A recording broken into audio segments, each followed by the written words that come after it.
why should anyone go through the trouble of it, right? Like, why the entrepreneurial lifestyle? I like working in my pajamas. No. I think that's fun. You know, for me, I think, and this might be true for you too, Ben, but for me, like, I have a really hard time with structure, which is weird because I'm really disciplined.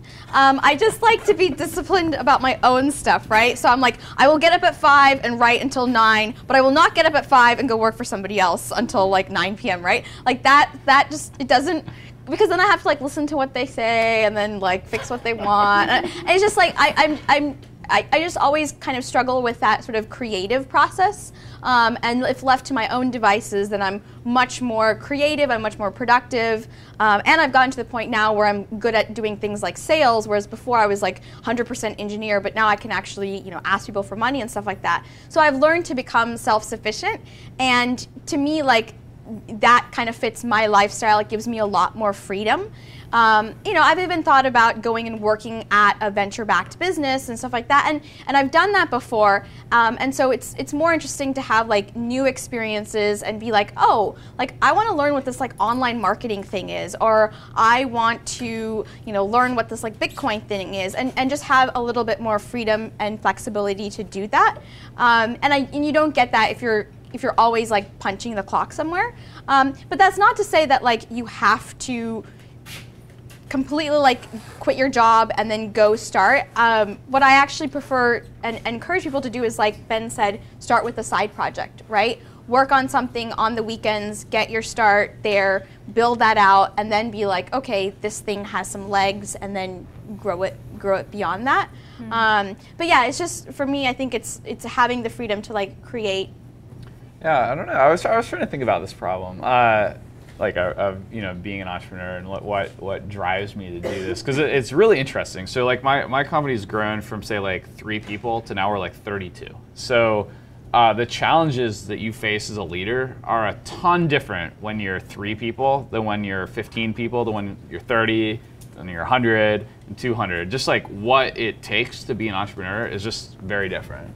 And so, originally I think I started, you know, Olark partially because I wanted a lot of flexibility, and I wanted honestly, I wanted the ability to visit my now wife, who is doing a PhD at Cornell, and I thought like, oh man, like I'm doing a PhD, she's doing a PhD, and like we're always gonna have problems like finding a place where we can both be at the same place.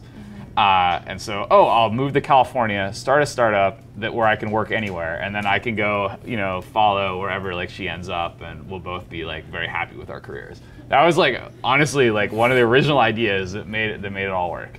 And so partially I was a little bit depressed when I was at Michigan working on my PhD, being in this distance relationship, and that sort of spurred me to want to make a big change and move to California. So that was kind of where I got started with this idea of freedom. And then over time, like at first I was really enjoying like taking ideas and making them real and putting them out in the world. I thought that was really cool. And now it's become more of building a culture of people that I like really like respect and really enjoy working with every day. So I don't get to make like every decision, and I don't want to make every decision. What I want to do is build an organization where I get to go to work every day, and everyone else gets to go work at every day, and they really enjoy what they're doing. We're building a product that serves a lot of people and makes a strong impact on the world.